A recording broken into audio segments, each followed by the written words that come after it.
بەڵاو بینەران و بیسەرانی کەناڵی ئاسمانی پەیام خۆشحاڵم لە ئەڵقەیەکی نوێ بەرنامەی پێتان دەگەمەوە. لەم ئەڵقەی بەرنامەکەماندا باز لە فەرمان بە چاکە و نەهی لە خراپە دەکەین. پرسیار ڕاستەی میوانەکانم دەکەم و دەپرسم فەرمان بە چاکە و نەهی لە خراپە بە واتای چی دێت؟ ئایا ئەمە تەنها کاری کۆمەڵێکە لە مرۆڤەکان؟ ئایا ڕێگاکانی فەرمان بە چاکە و نەهی لە خراپە کامانن؟ هەڵنەستان بەم کارە پیرۆزە کاریگەریەکانی لەسەر کۆمەڵگا چی دەبێت؟ وەڵامی ئەم پرسیارانە لە میوانەکانم وەردەگرمەوە.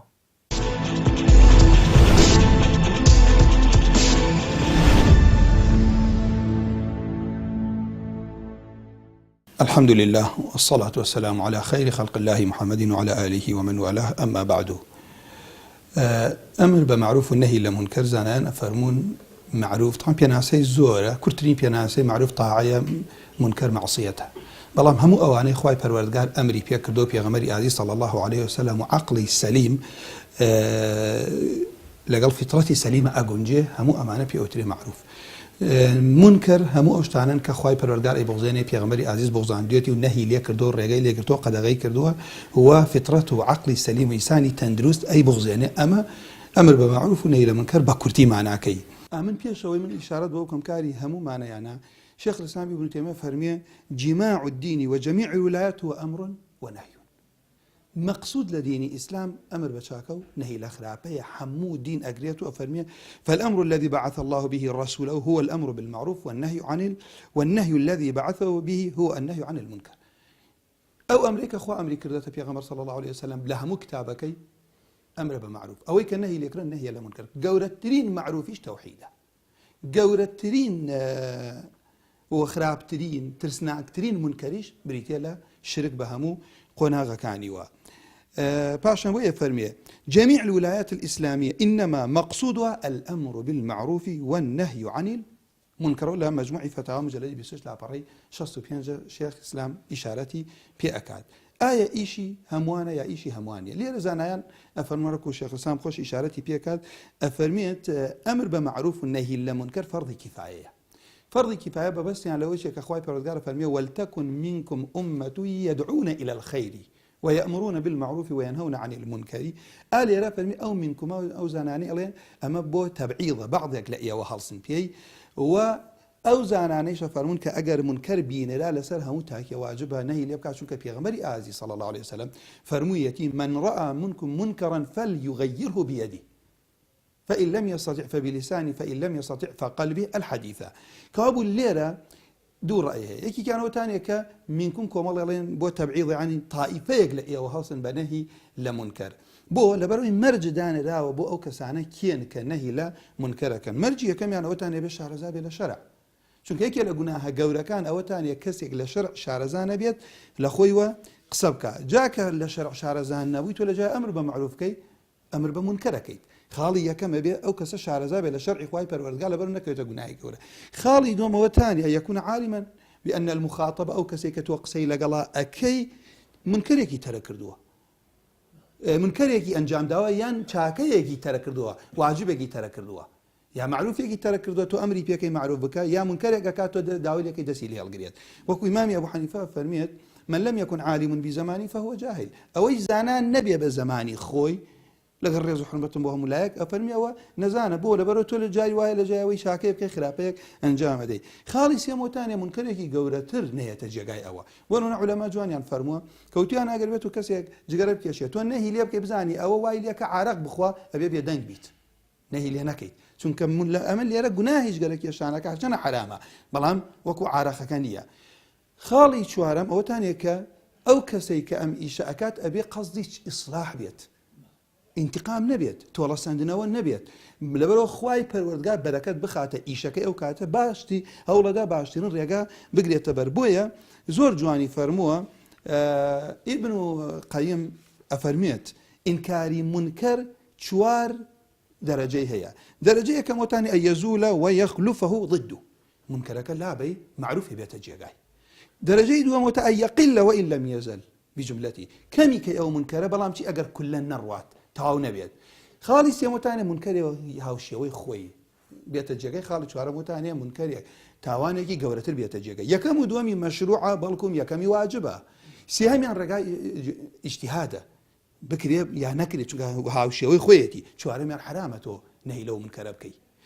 لێرەوەیە کە ئیشارەتمان پێکرد کە ئایا ئەمە کاری هەمووانە؟ بەڵێ لەبەر ئەوەی کە ئێمە وتمان ئەڕواتە هەموو ژیانە كلكم راع وكلكم مسؤول عن رعيته، باوکێک لە ماڵ و منداڵی خۆی، دایکێک، بەڵام ئەوەی هاتیە حدود دەسەڵاتی گۆڕێت، بەڵام بەیان تا هەموو تاکێکی مسلمان بە مەرجێ بزانێ ئەوە منکەرە لە هەر شوێنێک بوو، کەسێکی کە نەبوو پێی هەڵسێ واجب ئەبێ لە سەرمان ئەو منکەرە پێی هەڵسی نەهی بکەین لەو منکەرە و ئەمریش بکەین بە معروف. فەرماندان بە چاکانی بە فەرمانکردن و ئەمرکردن و داواکردنی بە هەر شتێک کە چاکە ئەنجام بدرین، نەهیش لە خراپە، واتە هەر شتێک کە خراپە ڕێگری لێ بکرین. جا وشەی معروف و وشەی منکەر زانایانە فەرمون معروف بریتێ لە هەر شتێ کە لە شەرع و عەقڵە بەلای شەرع و عەقڵە و پەسەندێ، منکەریش بە هەمان شێوە بریتێ لە هەر شتێ لە لای شەرع و لە لای عەقڵی سەلیمیش ناپەسەند بێ. کەواتە وەکو هەندێک لە زانایانی تەفسیرە فەرمون ئەم ئایەتە ئەتوانین بڵێ هەموو ئیسلام ئەگرێتەوە ئەم وەزیفەی ئەمر بەمەعروف و نەهی لە منکەرە، چونکە هەرچی شتێ یا چاکە یا خراپە. ئەمر بەمەعروفیش یعنی فەرمانکردن بە هەرچی شتێکە چاکە بۆ دنیا و بۆ قیامەت، نەهیکردنیش لە منکەر یعنی هەرچی شتێک خراپە بۆ دنیا و بۆ قیامەتی خەڵک. ئەوە معناکەی. بەنسبەتەوە ئایا کاری هەمووانە وەزیفەی هەمووانە؟ بەڵێ هەر کەس بە قەدەر توانای خۆی. ئەو فەرمودەی پێغەمبەر کە فەرمێ صلی الله عليه وسلم من رأى منكم منكرا فليغيره بيده فإن لم يستطع فبلسانه فإن لم يستطع فبقلبه. علماء فەرمون ئەمە خەڵکەکە دابەشەکە تەرتیبەکە تەصنیفیانەکە بە پێی توانایان. ئەگەر دەسەڵات و سوڵتە بوو فەبیەدی بە دەسەڵات نایاڵێ منکەر بکری، ئەگەر ئەوە نەبوو زانا و خوێنەوار و شارەزا و بە قسە و مەوعیزە و ڕوونکردنەوە و ئامۆژگاری خەڵک، ئەگەر هیچ ینی زوڵم و ستەمەکە ئەوەنە ناڕەوا بوو، ئەوەنە زاڵم بوون، ئەوانە گوناه و تاوانەکەن کابرا ناتوانێت قسە و نەسیحەتیشان بکە، ئەوە لە دڵێەوە پێی ناخۆشە کە ئەوە یعنی توان بڵێ بێتە وەزیفەی ئەوە. اینجا وشەی من رأى منكم منكرا، من علەمای ئوسوڵە فەرمون لە ئەلفاظی عمومە، واتە هەر کەسێ لە ئێوە منکەری بینا با نێڵێ بکری، هەر کەسی لێ نەبردووەتە دەرەوە، کەسی لێ جێ نەکردوێتەوە، کەسی لێ ئیستیسنا نەکردووە، وەزیفە و کاری هەموویەتی، بەڵام هەر کەس بە ئەندازەی توانای خۆی. ئەوەی توانای زۆرترە وەزیفەکەی قورسترە، ئەوەی توانای وەسەتە وەزیفەکەی مامناوەندە، ئەوەش توانای کەمە بە قەدەر خۆی تا ئەگاتە حەدی ئینسان بەس لە دڵەوە پێی ناخۆش، ئەوە دەسەڵاتی نێت تەنها لە دڵۆ. یا جاری وایە کە قورئان فەرمێتی لەو مەجلیسە دامەنیژەکەەوە ئەوانتیان ئەگەر گاڵتە بە ئایات و بە شەرعی خوا کرا فلا تقعد معهم، مەجلیسەکە جێبێڵە، ئەگەر هیچت پێ ناکرێ مەجلیسەکە بە جێبێڵە. لەبەرەوە بە کورتی بڵێن بەڵێ فەرماندان بە چاکە و بەرگی لە خراپە کاری هەموو موسڵمانێکە، هەر کەس بە ئەندازە و بە پێی توانا و دەسەڵاتی خۆی. دیارە فەرمانکردن بە چاکە ڕێگریکردن لە خراپە کارێکە خوای پەروەردگار فەرزی کردووە لەسەر تاکی ئومەتی پێغەمبەر صلی الله عليه و آله وسلم. ئەویش بە معنای ئەوە دێت ئینسان بانکەین بەرەو ئەو کارانەی کە خوای پەروەردگار پێی خۆشە و ئینسانەکان قەدەغە بکەین لەو کارانەی کە خوای پەروەردگار پێی ناخۆشە. جا ئیدی ئەو کارانەی کە خوای پەروەردگار پێی خۆشە، نوێژکردن بێ، زەکاتدان بێ، پشتگیری مسلمانان بێ، هەر کارێک لەوانە بێت، ئێمە کاتێک پشتگیریان بکەین، کاتێک خەڵک هەڵدەین بۆ کارە چاکانە، ئەوە بە معنای فەرمانکردن بە چاکە دێ. کەسێک ئەبینی خراپە ئاکات، کەسێک ئەبینی عەرەقە خوا، کەسێک ئەبینی نوێژ ناکا، کەسێک ئەبینی لە دایکێدا، کەسێک ئەبینی لە باوکێدا، لەگەڵ خێزانەکەی خراپە، لەگەڵ مناڵەکەی خراپە، لە دوکان فێڵ لە خەڵکەکە، کاتێک کە پێڵ ئێمە تاوانە ئەم تاوانەمەکە ئەمە ڕێگرتکردنە لە خراپە. ئەم کارە تایبەتە بە ئومەتی پێغەمبەر صلی الله عليه وسلم، فەرمانکردن بە چاکە و ڕێگریکردن لە خراپە. پاشان ئەمە کاری کێیە فەرمووت؟ دیارە فەرمانکردن بە چاکە و ڕێگریکردن لە خراپە کاری هەموو تاکەتایکی ئینسانی مسلمانە، بەڵام بەپێی دەرەجات. خوای پەروەردگار لە قورئاندا ڕووی کردوتە ئیمانداران، ئەفەرمێ ادعوا إلى سبيل ربك بالحكمة والموعظة الحسنة وجادلهم بالتي هي أحسن. ادعوا هەمووتان ئومەتی پێغەمبەر هەمویان داواکراون داوایان لێ کراوە کە فەرمان بکەن بە چاکە ڕێگەری بکەن لە خراپە کاتێک شتێکیان بینی نامۆ بوو بیگۆڕن پێغەمبەری خوا فەرمووی صلی الله عليه وسلم تاک بەلیغوا عنی وەلەو ئایە ئەوەی کە من ئێڵم بیگەرن ئەگەر یەک حەدیثیش بێت یاخود فەرموویەتی ئەگەر کەسێک لە ئێوە منکەرێکی بینی یعنی خراپەیەکی بینی فەلیغەیڕهو بیەدی با بەدەستی بیگۆڕێت ئەگەر بەدەستی نەیتوانی بیگۆڕێ با بەدەمی بیگۆڕێ ئەگەر بەدەم نەیتوانی بە دڵی پێی ناخۆش بێ وذلك أضعف الإيمان ئەوە لاوازترین جۆری ئیمانە بۆیە لەم ئاەت و فەرمودانەوە بۆمان دەرەکەوێ فەرمانکردن بە چاکە و ڕێگریکردن لە خراپە تەنها ئیشی مامۆستایانی سەر مینبەر نییە تەنها ئیشی مامۆستایانی قوتابخانە نییە ئیشی کەسێکە کە لەسەر فەیسبوک دانیشتووە ئیشی کەسێکە کە لە دایرەیەک داوامەکات ئیشی مۆزەفێکە لە دایرەکەی خۆیدا ئیشی بەڕێوەبەرێکی گشتیە لە پیشەکەی خۆیدا ئیشی دایکێکە لەگەڵ منداڵەکانیدا ئیشی باوکێکە لەگەڵ منداڵەکانی خۆیدا ئیشی کەس گەنجێکە لەگەڵ باوک و دایکیدا لەگەڵ دراوسەکەیدا لەگەڵ هاو پیشەکەیدا لەگەڵ دوکاندارەکەیدا کاتێک هاو دوکاندارەکەی بینێ کارێکی خراپ ئەنجامەدات چەند خۆشەم ئینسانە لەبەر خاتری خوا بەو شێوەی خوا پێی خۆشە پێی بڵێ کاکە ئەم کارێت و کارێکی جوان نییە کارێکی خراپە داوات لێ یەکەم وەکو برا وەکو دۆست وەکو دڵسۆزێکی قیامەتی تۆ ئەم کارە واز لێ بێنە لەبەر خوا فەرمان بە چاکە و نەهیکردن لە خراپە بەواتەی فەرمانکردن بە ئیمانبوون و باوەڕبوون بە خوای پەروەردگار و بە پێغەمبەران و بە ڕۆژی دوایی و بە غەیبیات و بە هەموو ئەو شتانەی کەوا خوای پەروەردگار بە چاکی زانیوە بۆ ئەوەی کەوا لە کۆمەلگادا بەرپا بێت و هەروەها لە بەرژەوەنی کۆمەلگایە و هەروەها بە پێچەوانەشەوە قەدەغێکردن لە خراپە واتە هەوڵدان و دوورکەوتنەوەی خەڵکی ئاگدان خەڵکی لە شیرک و لە هاوڵ پەیداکردن بۆ خوای پەروەردگار و لە گوناه و لە تاوان و هەموو ئەو خراپانەی کەوا زەرەری هەیە لە بۆ ژینی ئینسان و هەروەها زەرەری هەیە لە بۆ دینی ئینسان سەبارە بە بەڵگەی دووەمی پرسیارەکە ئایا فەرمان بە چاکە و نەهیکردن لە خراپە لە ڕاستیدا ئەرکی فیئەیەک و کۆمەڵێکی تایبەتە لەناو کۆمەلگادا یاوەکو ئەرکی تاکی کۆمەلگایە بە تایبەتی لە کۆمەلگایەکی موسڵمان نشیندا کە خەڵک خۆیان بە شوێنکەوتی خوای پەروەردگار و بە پێغەمبەری خوا دەزان صلی الله تعالی عليه وسلم پێغەمبەری خوا صلی الله تعالی عليه وسلم لە فەرمودەیەکدا کە ئیمامی مسلم بۆمان دەگێڕێتەوە و دەفەرمێت من رأى منكم منكرا فليغيره بيده فإن لم يستطع فبلسانه فإن لم يستطع فبقلبه وذلك أضعف الإيمان پێم لێمان داوا دەکات دەفەرمێ هەریکێک لە ئێوە خراپەیەکی بینی لەناو کۆمەلگاتە ئیتە ئەو خراپەیە پەیوەندی بە عەقیدەی ئینسان و هەبوو بە فکری ئینسان و هەبوو بەلایەنی کۆمەڵایەتی ئینسان و هەبوو بەلایەنی ئابووری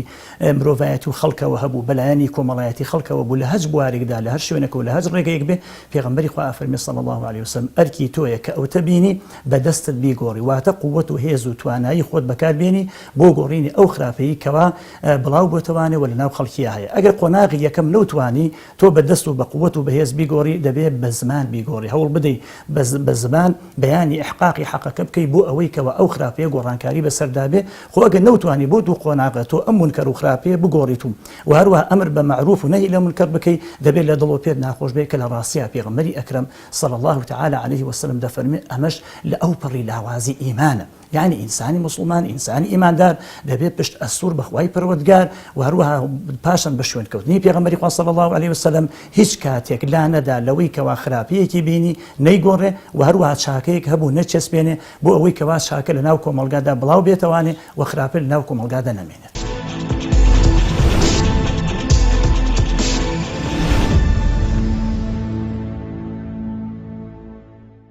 ڕێگەکانی طبعا پێغەمبەری ئازیز صلی الله عليه وسلم دەستنیشانی کردو بۆ ئێمە بەڵام دواتر هەر چۆن ئەڵێمە قەواعدی گشتیمان هەیە دواتر شتەکانی کە لە ژێری جێکەینەوە کاتێک پێغەمبەری ئازیز صلی الله عليه وسلم ئەفەرمێت من رأى منكم منكرا فليغيره بيده کەوا بوو ڕێگەیەک دەسێ یعنی تەغییر من لێرە ئەمەیە خاڵێکی گرنگی بگەنم بەیان جیاوازە لەگەڵ تەغییر گۆڕینی منکەر ئەوی ئەوانن کە سوڵتەیانەیە بۆ نێزە باوک بۆ ئەولادی خۆی دەسەڵاتی هەیە سوڵتانی ماڵە بەڵام بۆ هاوڕێیەکی خۆی ناتوانێت ئیلا بەیانی بۆ ئەکات کەوا بوو ئەمە لێرە ئەم دەسە جاری وا هەیە ئەگەر بێت و بۆ تەغییری منکەرە من رأى منكم منكرا فليغيره بيده فإن لم يستطع فبلسانه لیسان لێرە نووسینەکەی تۆیە وتاری مامۆسایەکە لە مزگەوت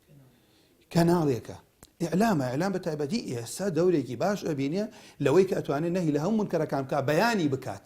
و ئەمر بە معروفەکانیش بکات وەکو باسیشم کرد سەرێکیەکەی تەوحیدە گەورەتی منکەریش شرکە پاشان کەسێک ڕاتە وەزارەت و مامۆسایەکە لە مەکتەبە مدیرێکە لە مەکتەبەیەکە کەسێکە ئەڕاتە هەر مەسئولیەتێکی دەستکەوێت من دواتریش ئەمێ ئیشارەت بۆکەم کە شێخ الئیسلام ئیشارەت بەوە کات یوسف عەلەیهی سەلام لەگەڵ ئەوەش لە مەجموعی فتاوە پێم باشە خەڵکیش بگەڕێتەوەی دواتریش حەزەکەی دەقەکە خوێن وەگەر کاتە بوو یوسف لەگەڵ ئەوەی قەومەکەی کافر بوو مەلیکەکەیش کافر بوو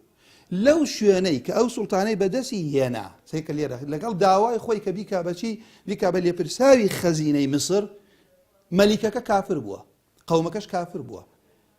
لەگەڵ ئەوەشە یوسف ئەڵێ بەم دەسەڵاتە توانی کۆمەڵێ معروف بۆم ئەو چواردەوری خۆی ئیماندارەکانی زەمەنی خۆی عائیلەکەی خۆی بێنێ ئەگەر ئەمە نەبوایە نەی ئەتوانی ئەوەیان بۆ ئەنجام بدا کەوابوو ئەوەی بەکاری هێنا بۆ ئەوەی کە سەرڕای ئەوەی کە ملەتی لە برسێتی پاراست ملەتێکی کافریش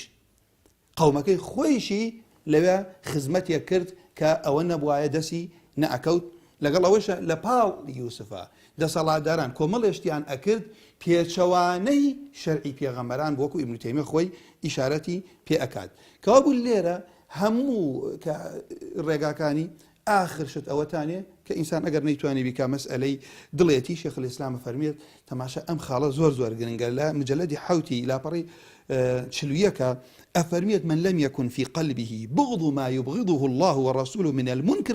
من المنكر الذي حرمه الله ورسوله من الكفر والفسوق والعصيان هر كسي لدڵيا بغضي أو منكران نبي كخواو بيغمبر أي بغضيانا لا كفر لا فسوق لا عصيان لم يكن في قلبه الإيمان الذي أوجبه الله عليه أو دڵە خاڵێ لەو ئیمانە کە خوای گەورە واجبی کردووەتیایە بێ ئەگەر دڵت هیچ منکەرێ نەبغزێنێ مانای وایە دڵت هیچ ئیمانی تیانە کەوابوو ئاخرشتەکەی کە دڵە لەبەرەوەی ئینسانی مسلمان ئەگەر داتە لای تاوان و منکەرێکە ڕاهاتبی لەگەڵێ وەکو وایە هیچ نییە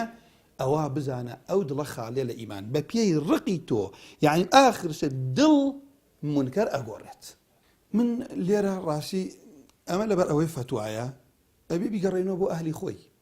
کە قورئان پێمان ئەفەرمێ فەسئەلوا ئەهلە الذیکری ئین کنتم لا تعلمون علەمای معتەبەری ئێستا هەمووی ئەوەی کە عالمی معتەبەرە کە بۆ نمونە ئێمە شێخ عەبدوڕەحمان ناسر سەعدیمان هەیە لە تەفسیری سوورەتی هودە ئەفەرمێت ڕێگا زۆرە بۆچی بۆ پاراستنی مسلمانان بۆ ئەوەی کە تۆ ڕەحتی مسلمانان بپارێزی لێرە ئەو نمونەیەک ئیشارەت پێکا پێم خۆشە هەموو برایەک هەموو خوشکە بگەڕێتەوە بۆ تەفسیرەکەی کە لەوێ ئیشارەت بە شتێکە کا پێم خۆشە لێرە لاپەڕە شتەکە کە ئیشارەت کاتمان هەبێ لێرە کە ئەفەرمێت یەکێ لەو ئەسبابانە ئەوەتانێ خەڵق قەبیلەی خۆی بەکاربێنێت یا ئەهلی وەتەنی خۆی لە بێباوەڕەکان کافرەکان بەوە چۆن شوعەیب بەهۆی قەومەکەی خۆی خوای پەروەردگار کە چۆن باس شوعەیبان بۆکە ئەفەرمێ ولولا رهطك لرجمناك وما أنت علينا بعزيز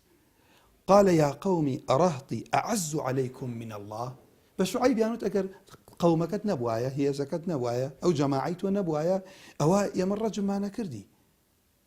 أميش لو والله ما بيان آية أرهطي أعز راه قومكم لخواي پروردگار عزيز ترى لا يوا كابو بهوي چی و پاراستيان بهوي قومك چی قومه تيريكي لێباوە لێرە ئەفەرمێ ئەگەر بێت و مسلمانان ئەم پەیوەندیە خزمایەتیەیان ببێتە مایەی پاراستنیان ئەبێ بەکاریان بێنێ ڕوبەما تەعەیەنە ذەلیکە پێ ئەچێ واجب بێتە سەریانە بۆ لەبەرەوەی ئیسلاح لە شەرعە بە پێی توانە فاتقوا الله ما استطعتم على حسب القدرة والإمكان خۆی ئەفەرمێ ئەنجا لێرە ئەمە مشایەتە ئەم پیاوە بەڕێزە ئەفەرمێ ئەگەر مسلمانان لە شوێنێکە ژیان لەژێر دەسەڵاتی سوڵتەیەکی تحت ولاية الكفار كافر بوون وعملوا على جعل الولاية جمهورية يتمكن فيها الأفراد والشعوب من حقوقهم الدينية والدنيوية بابا كرتيك إشارة بكم توان لا أو آياتك خوان نود وياك لسورتي ودبران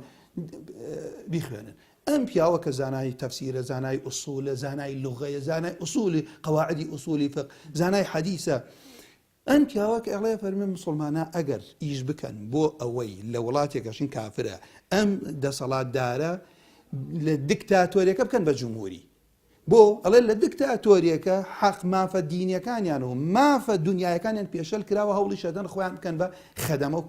خدمة كاري خوان بلام أميان ما فكي بو باريزيت ما أفرمي بين مسلمانان هولي أما بدن بو لبرشي تماشا كما مصاقين يتمكن فيها الأفراد والشعوب ليرة تنها أتواني ما في ديني ودنياي خود بباريزي أي باشا إيه قربيتو مسلمان لأرابون أو شكو قماني تيانية واجب إن أمكن أن تكون الدولة للمسلمين وهم الحكام فهو المتعين واجبة كابو تو أقربيتو جیاوازی بکەین لە بینی دوو دەسەڵاتداری کافرە ئەبێ هەوڵ بدەی ئەم کافرەی کە شەڕی کەمترە خۆی ئەمەیە لێرە ئیبن قەیمە فەرمی چی فیتنەی دنیا هەیاتەتە سەر مسلمانان لەوە بووە نەیانزانیوە مەراتبی نەهی لە منکەر نەیانزانی و ئەو قۆناغە لێی تێ نەگەشتون کە تۆ جاری وایە نازانی تێگەشتن لە دینەوەتانی بزانی ئەم دوو تاوان هەردووکی تاوانە کامیان شەڕی کەمترە بۆ مسلمانان ئەبێ هەوڵ بدەی ئەوە ئەنجام بدەیت لو كاتشني أو أبيت الشرع بوته بوي اللي رأى فرميه ولكن لعدم الإمكان هذه المرتبة التي فيها دفع ووقاية للدين والدنيا مقدمة من كناتو أنا ما قالت أنا باوي مسلمان والله لحالتك كمسلمان هي أو كاتتو واجبة للسلت دو أو إيك جناب الإشارة بشكل الشيخ عثيمين أو عالمي تفسير عالمي فقه لم زمان بواجب يزانيت بو باشا يساقر مسلمان لو شو أنا نبن أو كان بولا إخوان من الله إخوان پروردگار تو أفرمي برسيار لأهل ذكر كان أهل ذكري معتبر أمانا كباسمان كالشيخ بن باز شيخ عثيمين شيخ الباني أحمد شاكر عالمي حدي علماء برو علماء الدنيا بتماشاك ولاتي خو من أوانيك أهل علم برو رحم والدنيا وعالمانا كيسنا يعني بيني زوركات إما الربا ويستيان بيت كردستان أو كسانيك أفرادي كومالي إسلامون رجعان ليقرت ويا ويستيان بسم الله نميني أوان رجعان ليقرت سبي أجر مسلماناني لي نبي كتو أرويت أو شو أنا بو تاني كاشتيق نوتي مخالفة شرع بيه من بو أو نارم إقراري ناشرعي بكم بلكو بو أو أروم أجر بيتو لو شو أنا منكر يكرا تو دنق برس كي تبغى ما مخالفي ديني خواي پروردگارا أجر بيتو معروف يكيش كرا تو موافقي بكي بلا متقول مالي خوش تدانيشة إقراري منكرك بك تو بجداري تيايا بۆیە پێغەمبەری خوا فەرمێ کەسانی هەن لە هەندێ مەجلس هەن تاوانی تیا کرێ بەشدار نین کەسانی هەن دوورن لەو مەجلسەوە بەشدارن کەوا تۆ ئایا هەر لە ماڵە خەفەت بخۆ بڕیارێ دەرەکات سبێڵێ بۆ نە سەرپۆش قەدەغە بێ سبێڵێ زینا جەریمە نییە بۆ تەمەنی پێش 18 ساڵی کێیە ڕێگە ئەگرێن لەمانە بڕیارەکە بۆ من و تۆ ئەدرێ من ڕۆشت و مەتاوێ لەبەرەوە دەنگی مسلمانان بگەیەنم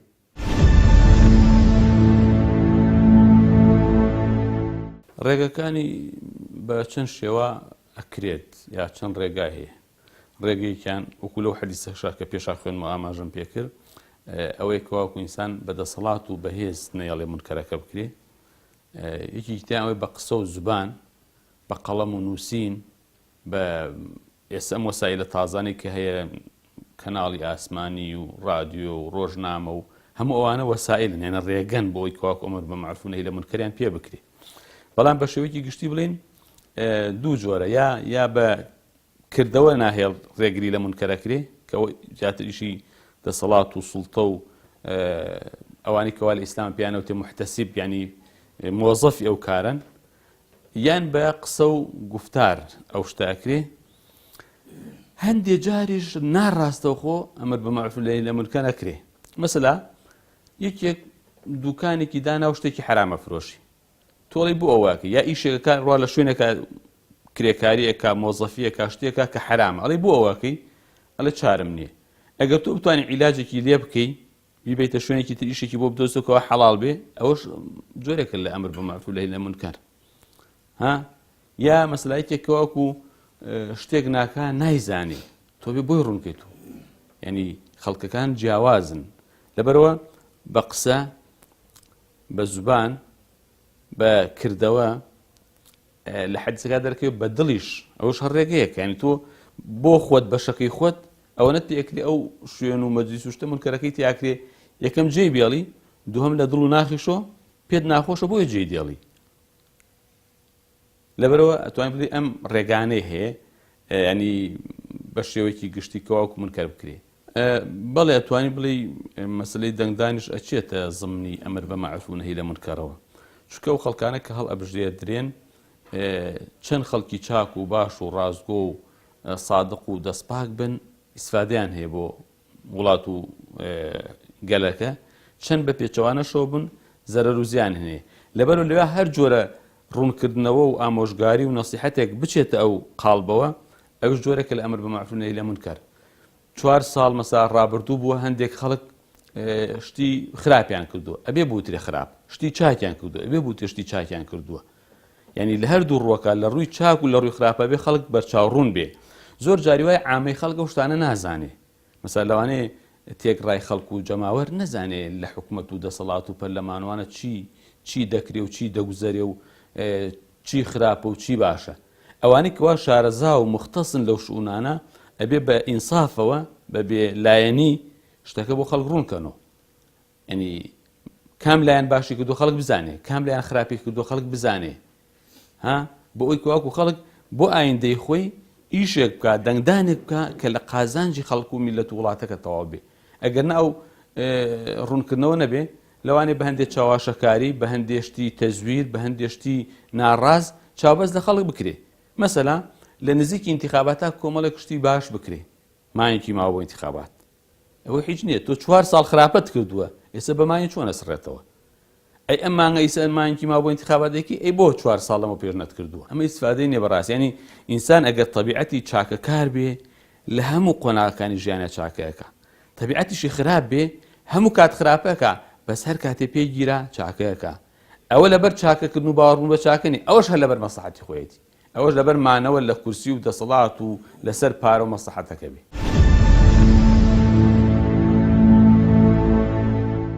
ڕێگاکانی فەرمانکردن بە چاکە زۆرن ئەو ڕێگانەی کە ئێمە بتوانین فەرمانی پێ بکەین بە چاکە و ڕێگری بکەین لە خراپە ئەتوانین لە سێشتا کۆیکێنەوە یاک وتە قەول ڕێگای قسەکردن ڕێگای قسەکردن واتە باسکردنی فەرمانەکانی خوای پەروەردگار ئەو حەدیث و ئایەتانی کە پیان وترێ باسی تەرهیب ئەوانش کە باسی تەرغیب واتە هەڵنان و ترساندن کەواتە قسەکردن وتاردان ئامۆژگاریکردن بۆ خەڵکی کە ئەمە هەموو کەسێک دەتوانێت بکات جاری وایە قسەی پیرێژنی لە قسەی من بەهێزترە چونکە نیەتەکەی لە من پاکترە نیەتەکەی لە من چاکترە بۆیە قسەکردن ڕێگایەکە لە ڕێگاکان ئەمڕۆ تۆ ئەتوانی قسە بکەیت ئەتوانی قسە بکەیت بۆ فەرمانکردن بە چاکە بڵێ ئەی مسلمان تۆ ئاهلی قیبلەی تۆ ئاهلی دینیت تۆ ئاهلی مزگەوتیت تۆ مسلمانیت ناکرێ مسلمانێک لە تەنیشتە خۆی هەڵبژاردووە تۆ دەنگ بدەی کابرایەکی نوێژ نەکەن ئەمە فەرمانکردن بە چاکە بە قەول بە قسە بڵێ ئەی ئاخر ئاهلی مزگەوت ئاهلی قیبلە خۆ بێ بە دەنگ بە ئاهلی قیبلە بدات خۆ ئەگەر ئاهلی قیبلە سەر نەخات خۆ خەڵکی کەنیسە نادەنگی بۆ بدات بۆیە بەڕاستی ئەمە ڕێگایەک لە ڕێگاکانی فەرمانکردنە بە چاکە کە ئەمڕۆ خۆی لەوەی ئابینێتەوە وتە جا ئەگەر ئامۆژگاری عام بێ ئامۆژگاری خاص بێت دوو فعل کردار یعنی جاری وای ئێمە فەرمانەکەین بە چاکە ڕێگریەکەین نەخراپە داواکەین بەڵام بە قسەیش ناکەین بەکردەوەی خۆمانێکی چۆن بەکردەوەی خۆمانەکەین خەڵکێک خراپاکە لەگەڵ تۆ تەنها بێدەنگە بیت لە بەرامبەر خراپەی خەڵکدا بێدەنگە بیت ئاکارەکانت ئاکارێکی جوانە لەگەڵ خەڵکیدا مەسەرن کەسێک لەگەڵ خێزانەکەیدا ئەوەندە باشە لەناو کۆمەلگاکەی دۆرۆبەریدا بە عملی خۆی بۆی دەرکەوتووە کە خەڵکی کەزانێ ئەم ئینسانە مادام ئەوەندە عملی شاکە لەگەڵ دراوسەیدا لەگەڵ خێزانیدا لەگەڵ باوکیدا لەگەڵ دوکاندارەکەیدا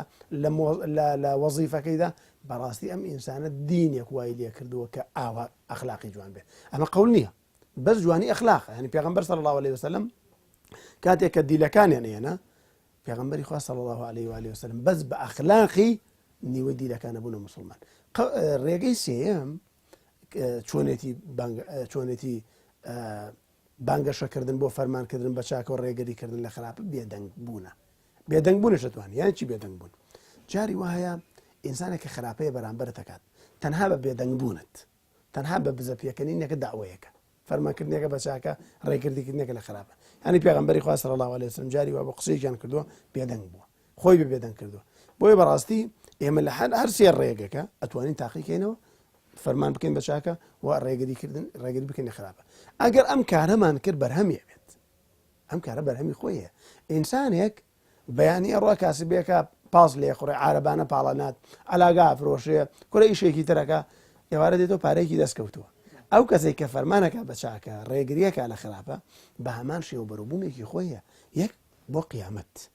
لە قیامەتدا پێغەمبەری خوا بە ئیمامی عەلی فەرمووە تۆ ئەگەر کەسێک لە ژێر دەستا موسڵمان بوو ئەوە زۆر بۆ چاکترە لە وشتری کەسۆکە باشترین سیاری ئەمڕۆکات ئەمە بۆ قیامەت کە خوای پەروەردگار پاداشتی ئینسان بۆ دنیا ئەگەر فەرمان بکەین بە چاکە کەمترین دز ئەمێنێت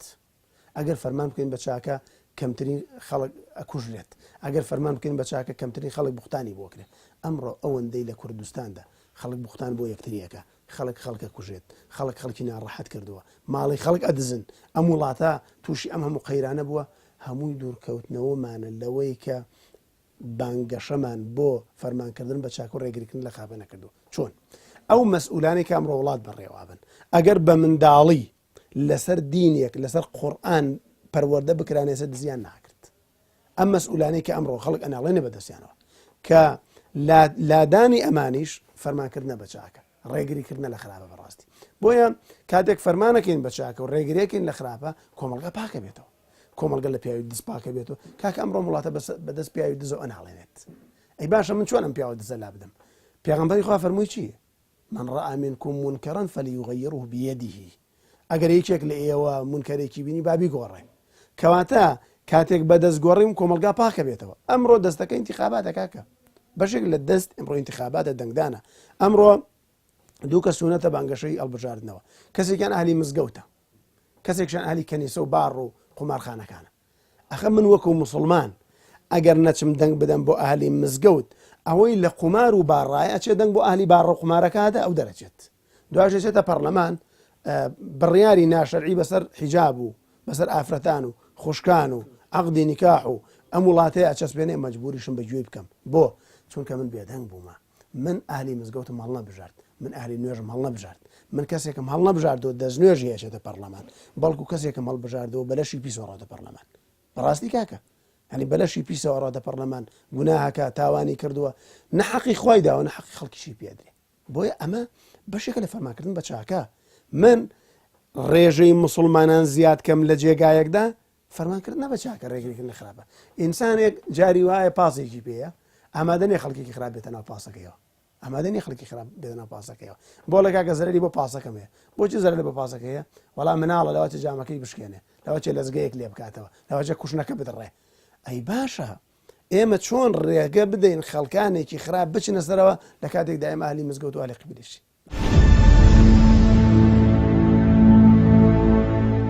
لە ڕاستیدا ڕێگاکانی فەرمان بە چاکە و نەهی لە خراپە زۆرە یەکێک لەو ڕێگانە بریتە لە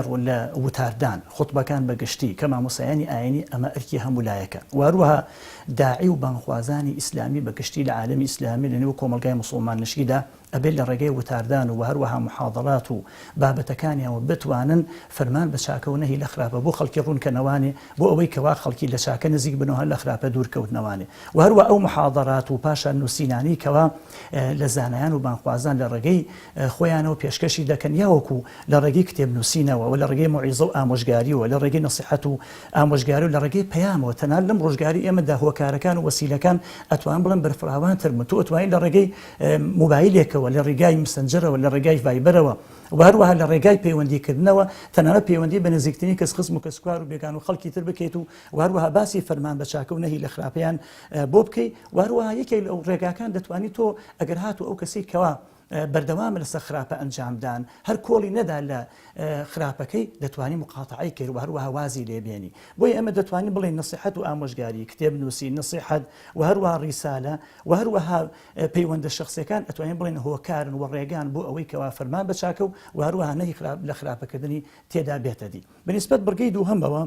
لە ڕاستیدا ئێمە دەبێزانێکین فەرمان بە چاکە و نەهی لە خراپە یەکێکە لە مەهامی پێغەمبەران خوای پڕگا باسی پێغەمبەران دەکا فەرمێ وەلەقەد بەعەثنا فی كل أمة رسولا أن يعبدوا الله واجتنبوا الطاغوت ئێمە لە هەموو ئومەتێکا پێغەمبەرێکمان نردووە بۆ ئەوەی کەوا فەرمان بکەن بە خەڵکی تەنها خوای پڕۆگار بپەرستن و هەروەها دووکەون لە طاغوت و هەروەها فەرمان بە چاکە و نەهی لە خراپە یەکێکە لە صیفەتی ئیمانداران الآمرون بالمعروف والناهون عن المنكر و هەروەها یەکێکە لە خیساڵ و لە تایبەتمەندەکانی مسلمانان صالحان و پیاوچاکان بەعکسەوە یەکێک لە صیفاتی منافقین و دووڕوەکان و خراپەکاران ئەوەتانێکە فەرمان ناکەن بە چاکە و نەهی ناکەن لە خراپە بەڵکو ئەوان بە پێچەوانەوە و خەیریەت و جوانی و چاکێم ئومەتە بەسراوەتەوانێ بە فەرمان بە چاکە و نەهی لە خراپە چونکە خوای گەورە فەرمێ كنتم خير أمة أخرجت للناس کەوابێتانی خەیریەتی ئێمە بۆ ئەوەی کەوا بمێنێتەوانێ دەبێت فەرمان بە چاکە و نەهی لە خراپە هەمیشە لە ناومانە هەبێت و دەبێتە ئەوەی کەوا خوای پەروەردگار دەسەڵاتمان پێ بدا لەسەر زەویدا الذين إن مكناهم في الأرض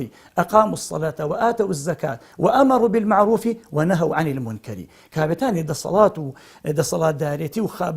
ئەوەی کەوا تۆ بیتە خاوەنی هەمیش لەسەر زەویدا بەهۆی فەرمان بە چاکە و هەروەها بەهۆی فەرمان لە خراپیەوەیە. ئاخر خاڵم ئەوەتانی هۆکارە بۆ سەرکەوتن. هەج ئومەت و گەلێک فەرمان بە چاکە نەهیکردن لە خراپە تایدا بڵاو دەبێتوانێت ئەو ئومەت و گەلە چاوەڕوانی سەرکەوتن بکە بەسەر دژمنەکانیە و چاوەڕوانی سەرکەوتن بکە بەسەر زاڵمان و ستەمکارانیش. بەتەئکید وەکو لە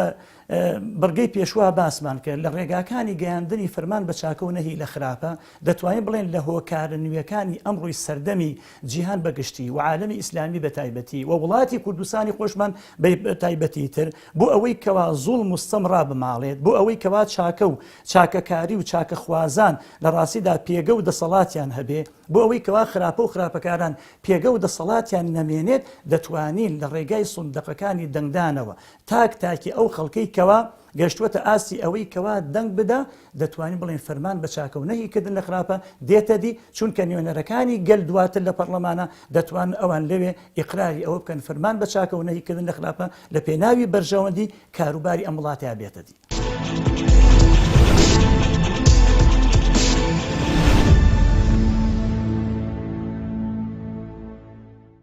یەکەم هەموو ئینحراف و لادانێک لە ماڵێکە کە ڕوئەدا تا دەوڵەت هۆی ئەوەتانێ ئەمر بە معروف و نهی لە منکەر ناکرێ بە کورتی هەموو ئینحرافێ لە عەقیدە بێ یا لە سلوکیات. دووهەم ئەم ئومەتی ئیسلامی کە خوای گەورە فەرمیێ كنتم خير أمة أخرجت للناس تأمرون بالمعروف وتنهون عن المنكر وتؤمنون بالله. تەماشا کە مامۆسای من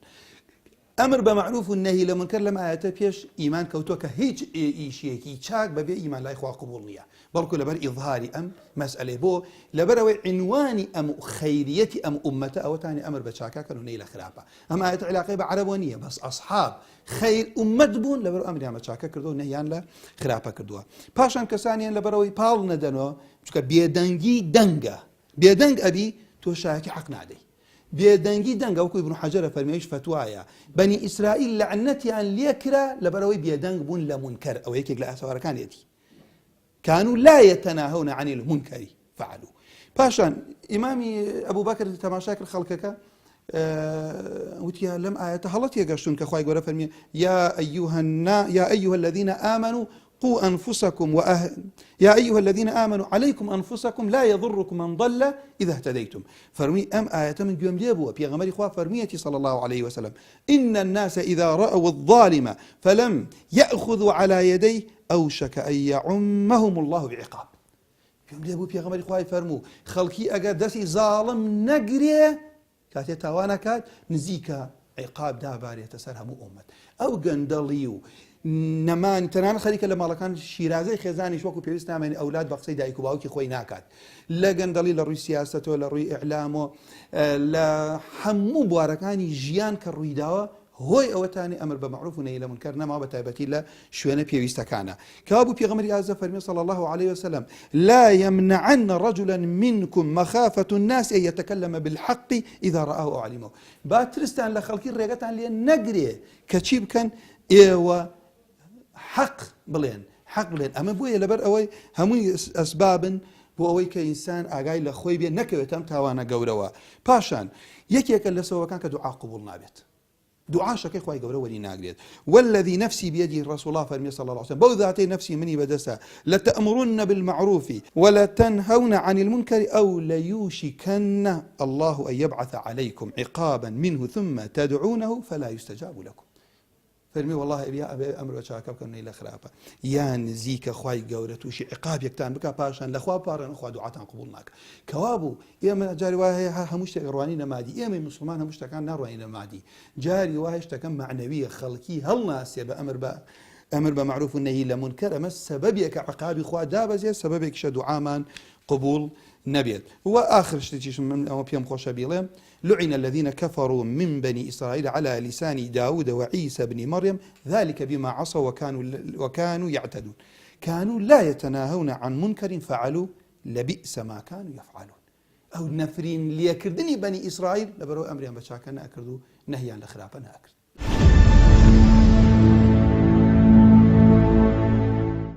نەکردنی وەزیفەی ئەمر بە معروف و نەهی لە منکەر عواقیبی خراپی زۆر لێوە پێیابێ. یەکەم ئەمەی کە کار و وەزیفەی موسڵمانانە و یەکێکە لە مواسەفاتی ئینسانی موسڵمان تەأمرون بالمعروف وتنهون عن المنكر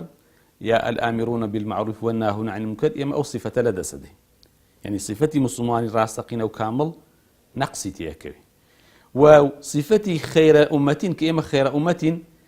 كنتم خير أمة أخرجت للناس تأمرون بالمعروف وتنهون عن المنكر وتؤمنون بالله حتى علماء فرمون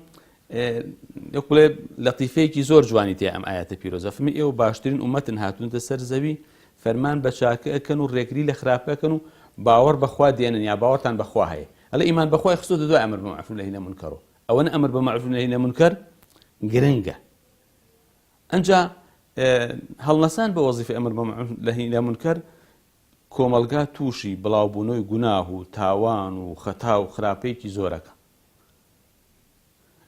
ئەبێتە هۆی ئەوکەوە عیقاب و تۆڵە و سزای خوا داباری پێغەمبەری خوا فەرمێ سوێن بەخوا فەرمان بە چاکە ئەکەن و بەرگری لە خراپە ئەکەن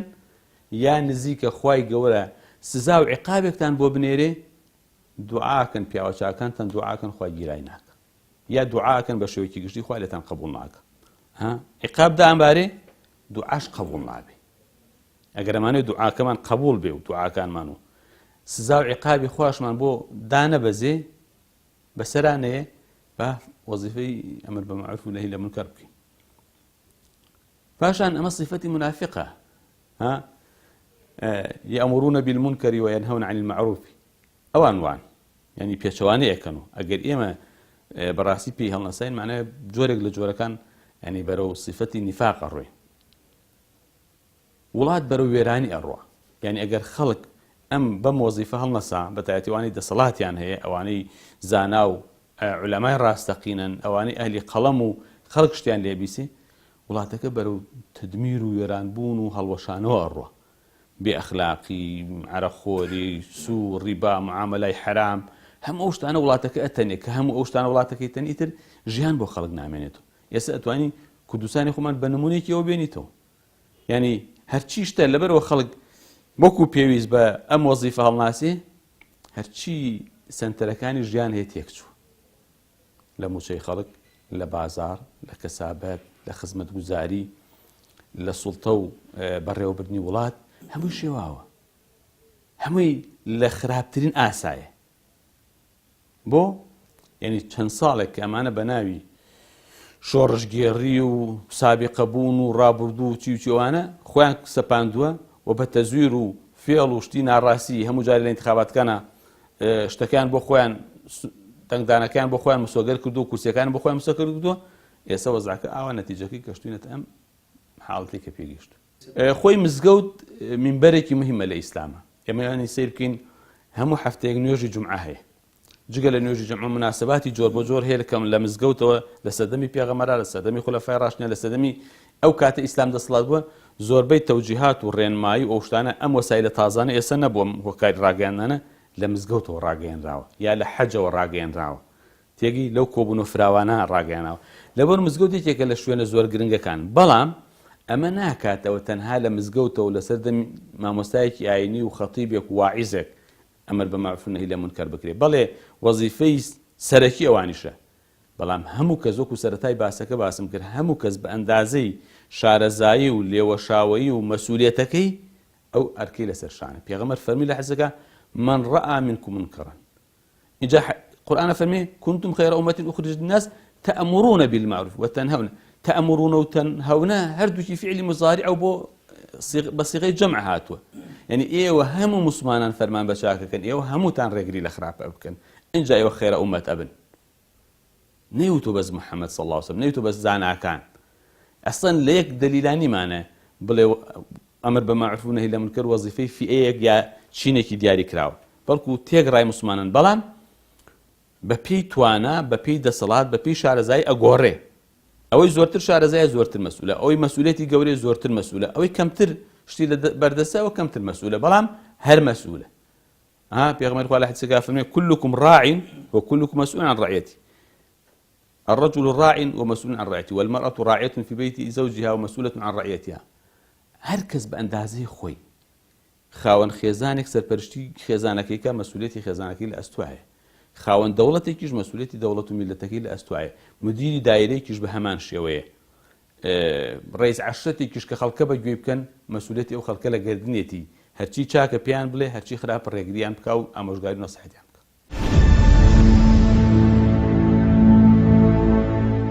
طبعا فەرمانکردن بە چاکە ڕێگەدیکردن لە خراپە تەنها لە مزگەوتەوە ناکرێت. مزگەوت جێگایەکە لەو جێگایانەی کە فەرمانکردن بە چاکە و ڕێگریکردن لە خراپی تێدایە. بەڵام ئەبێ ئەوش بزانین لە ماڵەکانمان داکرێت، لە دایرەکانمان داکرێت، بەرایەکی بەڕێزە لە ناو تەکسیەکەیدا ئەتوانێت فەرمان بکە بە چاکە و ڕێگری بکە لە خراپە. هەر کەسێک کەسێک بەڕێزێک تەکسی پێە ئەتوانێت ڕادیۆکەی بکات لەسەر وتارێک سەر قورئانێک لەعەلە ئیسیفادەی بۆ کەسێکە بێت، کەسێکی لە پاسێکە، کەسێکی لە دایرەیەکە، واتە هەر لە مزگەوتانێ. پاشان ئاثەواری شوێنەواری فەرمانەکردن بە چاکە و ڕێگریکردنە خراپە چیە؟ من پێم خۆشە بە 5 خاڵ باسی بکەم. پێغەمبەری خوا باسی کردووە صلی الله علیه وسلم. ئەگەر ئێمەی موسڵمان پشتی حەق نەگرین، دژی کەسانێک کە ناحەقن، کەسێک سەر نەخین کە لەسەر حەق و ڕاستیە، واز لە کەسانێک بێنین ناحەقن سەرکەون بەسەر حەق و ئاهلی حەقدا، فەرمانکردنمان بە چاکە و ڕێگریکردن لە خراپە وازمان لێنەوە. لەم کاتەیە خوا عقوبەی ئومەتەدا. من پێم خۆشە لێرەوە برایانم خوشکانم کەوەکو من ئاهلی قیبلەن، کەوەکو من ئاهلی نوێژن، کەوەکو من ئاهلی دەستنوێژن، کەوەکو من ئاهلی ڕیشن، کەوەکو من ئاهلی ئیشن، ئەو کەسانی کە دڵیان خۆشە موسڵمانان سەرکەون، ئەبێ بزانن کاتێک فەرمانمان نەکرد بە چاکە، ڕێگریمان نەکرد لە خراپە، 5 عقوبە خوای تەعالاماندا. 5 عقوبەیە. 1 پێغەمبەری خوا فەرمووی لەتەأمرون بالمعروف ئەو لەتەنهون عن المنکر، فەرمانەکەن بە چاکە یان ڕێگریەکەن لە خراپە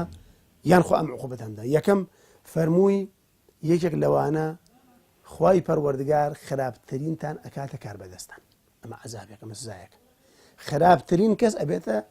سەرۆکاری ئێمە، ئەبێتە سەرۆکی وڵاتی ئێمە، ئەبێتە ڕئیسی ئێمە، ئەبێتە کاربەدەستی ئێمە، جا ئەگەر لەسەرەوە بێ، ئەگەر لە شارەکاندا بێ. بۆ چونکە خەڵک خراپە دەرچوو، ئەم منداڵە بە خراپە گەورە بوو، بە خراپە گەورە بوو، ئەو گەورە بەیانی ئەبێتە کاربەدەستی من. ئەمە عقوبەی یەکەمە. عقوبەی دووەم پێغەمبەری خوا فەرمی ئەگەر فەرمان نەکەن بە چاکە و ڕێگریکردن نەکەن لە خراپە، کە باشترین کەستان دوعاکە، خوا دوعاکەی قبوڵ ناکەن. یعنی پیاوێک ئەڵێ خوایە مناڵەکەم ساڵحکە، مناڵەکەی پیاوێکە بژۆم جێدێتەوە ماڵە. پیاوێک ئەڵێ خوایە ژنەکەم ساڵحکە، ئێوارە 2000 جنێوی پێدا. دوعاکەی ژیران نابێت. ئاهلی مزگەوتە، شەو نوێژەکە، ئەڵێ خوای پەروەردگار بۆ خاتری ناوە جوانەکانی خۆت مناڵەکەم لە ئیجا ڕزگارکەی، پێش بانگی بیانی تەلەفۆنی بۆکەم مناڵەکەت خنکاوە. هیچ دوعا قبوڵ نابێت. ئەمە سزای خوایە. 2 ئەوەیە دوعاکانمان گیران نابێت. 3 لە ئاسەواری فەرمان نەکردن بە چاکە و ڕێگری نەکردن لە خراپە، ئەوەیە کە پێغەمبەری خوا فەرمووی کەسانێک ئەبێتە کاربەدەستان لا یەرحەم صەغیرەکم، ڕەحم بە بچووکتان ناکەن، ڕەحم بە مناڵتان ناکەن. ئەمڕۆ مناڵە لە خۆپیشاندانەکانە چێتە سەر جادە فیشکی پیاوان نەیکوشن، ڕەحمی پێ ناکە، سۆزی نییە بەرامبەری. ئەمە هۆکاری فەرمان نەکردن بە چاکە و ڕێگریکردن لە خراپەیە. بۆیە تەماشاکە، تەسەوورکە ئەو کەسانێک کە مناڵە کوژن، کەسانێک نین ئەهلی مزگەوت بن، کەسانێک نین ئەهلی دین بن، کەسانێک نین حاڵی بن لە دین و دینداری خواناسی. بۆیە ئەمە عقوبەی سێمە. عقوبەی چوارم پێغەمبەر فەرمووی صلی الله علیه وسلم ئەگەر فەرمان نەکەن بە چاکە و ڕێگری نەکەن لە خراپە، کەسانێک ئەبێتە سەرۆکاری ئیش و کارتان لە دنیادا وەلا یوەقر کەبیرەکم، ڕێزی لە گەورەکانتان ناگرن. کاکە ئەمڕۆ ئەوەیە، ئەو گەورەی کە چەند ساڵە مامۆستایە، تەڵەبەی پەروەردە کردووە جیل لە دوای جیل، دەمەنهەج 20 مەنهەج گۆڕاوە و توێتیەوە خزمەتی ئەم نیشتیمانەی کردووە. ئەمڕۆ بەهۆی ئەوەی کە ئێمە قسەی خێر بۆ خەڵک ناکەین، خەڵکێک بۆتە کاربەدەست، شەق لە مامۆستا هەڵەدات، شەق لە قەڵەم هەڵەدات، شەق لە قوتابخانە هەڵەدات، شەق لە عیلم هەڵەدات. ئەمە ئەوەی بەڕاستی ڕێزی گەورەکانیان لا نییە. پیاوە لە قەبرستانەکان کەوتۆ کەس بەخێوی ناکە، کاربەدەستان بەزەیان پیانە نایەتەوە. پیاوێکی بەڕێزە 70 ساڵە بێ خەڵک بەخێوی کە اینێکی بە ملۆژگەرا فرۆشێت، ئەلاگا فرۆشێت لە بازاڕەکانە. ئەوە ڕێز لە گەورەکانمان ناگرن لە کاتێکە گەورەکان خوای تەعالا فەرمووی ئینسانێکە ڕیشی سپی بێ دوعا بکە، من شەرمەکەم وەڵامی دوعاکەی نەدەمەوە. بەڵام ئەگەر ئەو کارەمان نەکرد، فەرمانمان نەکرد بە چاکە، ڕێگریمان نەکرد لە خراپە، کەسانێک ئەبێتە سەرۆکی ئەم وڵاتە، کاربەدەستی ئەم وڵاتە کە ڕێز لە گەورەکانمان ناگرن. 5ەم عقوبە کە پێغەمبەری خوا باسی کە صلی الله علیه وسلم فەرمووی ئەگەر فەرمان نەکەن بە چاکە، ڕێگری نەکەن لە خراپە، خوای پەروەردگار سزایەکتان بۆ ئەنێرێت کە لە ناوتانە بێت. تەماشاکە لە سەردەمێک لە سەردەمەکانە پێغەمبەری خوا فەرمووی صلی الله علیه و آله وسلم خوای پەروەردگار مەلائیکەتێک لە مەلائیکەتەکانی خوای پەروەردگاری ناردووە بۆ لە ناوبردنی قەومەکان دێکەڵەن قەومەکە خەڵکی سەبە بوونە کە ئێستا لە یەمەنە ئەو مەلایکەتێکی خوای پەروەردگار بۆی ناردن 400 باڵی هەبووە فەرموون لە هەر باڵێکیانە 2 گونجەی بووەوە سبحان الله من زەخم بووە خوای تەعالا کە مەلایکەتان هێرێ بۆی قەومە لە ناوبەرێ چونکە فەرمانە نەکرد بە چاکە ڕێگریان نەکرد لە خراپە کە چوو تەماشای کرد پیاوێکی لێیە نوێژەکە عیبادەت دەکات گەڕای بەلای خوای پەروەردگار فەرمووی خوای تەعالا وڵای کەسێکیان تایە زۆر ئالی دینە زۆر ئالی عیبادەتە خوای تەعالا فەرمووی لەوە دەست پێ بکە چونکە ئەو خراپەی ئەبینی ڕێگری ناکرد ئەیزانی چاکە چیە بە خەڵکی ناوت بۆیە لەوە دەست پێ بکە لە پێش ئەو لە ناوبەرە ئەوە سزای خوا ئەوای گرێتەوە بۆیە بەڕاستی هەمومانە بۆیە بزانین فەرمانکردن بە چاکە ڕێگریکردن لە خراپە کاری هەموو لایەکمانە یەک نمونەیەکێنمەوە فەرمانکردن بە چاکە و ڕێگریکردن لە خراپە وەکو ئینسانێک وایە هەمومان ئەم دنیا وەکو کەشتێک وایە بۆمان ئینسانێک لە کەشتێکی دوو قاتدایە ئەوەی کە لە قاتی خوارەوەی کەشتێکەدایە هەموو جارێکێ بۆ قاتی سەرەوە ئاوی خواردن هێنێتەوە یەکێکیان دوای ئەڵێ کاکەم بۆ مجارێ بچینە قاتی سەرەوە ئاوی خواردن بێنین با کونێ لە کەشتێکە بکەین لێرە بخۆمان ئاو بخۆین ئەگەر کەسێک دەستی نەگری و بێڵێ کەشتێکە کون بێ قاتی سەرەوەش غەرق نابێ هەمووی غەرقە بێت بۆیە بەڕاستی ئەگەر کەسێک دەستی نەگرێ ئەگەر کەسێک کاکە ئەو کەشتێک کون مەکە بەڕاستی ئەو کەشتی هەمووی غەرقە بێت ئەو کەسش فەرمان ئەکا بە چاکە و ڕێگرێکە لە خراپ و کەسەوای دەستێگری ئەمڕۆ گەر دەستی ئەم خیانەتکاران نەگرین ئەم دزانە نەگرین بڵین بەسە دزی کۆتایی پێبێنن نەیان گۆڕین والله سزای خوای پەروەردگار لەمە خراپتر دێ هەر هەموو لایەکمانەگرێتەوە بۆی ئەمڕۆ گەنگە ئینسانی بڕوادار ئینسانی ئەهلی قیبلە ئەوەی کە ئەیتوانێت 4 ساڵە چاوەڕێکە بە دەستی خۆی بیگۆڕێ ئەمڕۆ سارد نەبێتەوە ئەمڕۆ پەشیمان نەبێتەوە لە ڕابردوی خۆی بڕۆ ئەهلی دەستنوێژ بەرێتە ئەو شوێنێکی خۆی قەناعەتی پێێتی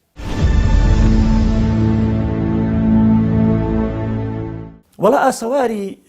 ئەم کارە پیرۆزە کە لە ڕاستیدا حەقیقەتەن لە ڕوانگەی قورئان و فرمودەی پێغەمبەری خوا صلی الله علیه وسلم کارێکی پیرۆزە ئەویش ئەوەیە کەوا کاروباری ئیسلام و مسلمانان و دینی خوای پەروەردگار بەسراوەتەوانێ بە فەرمان بە چاکە و هەروەهاکردن لە خراپە دەبێتە هۆ ئەوەی کەوا کۆمەلگا عەزاب و سزای خوای پەروەردگار تووڕەبوونی خوای پەروەردگاریان لەسەر لا بچێ چونکە هەج میلەت و گەلێک فەرمان بە چاکە ناکە نەهی لە خراپە نەکە ئەو میلەتە لە ڕاستیدا وەک پێغەمبەری خوا فەرمێ صلی الله علیه وسلم قسم بو كسي كوا جاني مني بدسه لتأمرن بالمعروف ولتنهون عن المنكر فرمان دكن بشاكو رجري دكن لخرافه او ليوشكن الله ان يبعث عليكم عقابا منه ثم تدعونه فلا يستجاب لكم يا اوتاني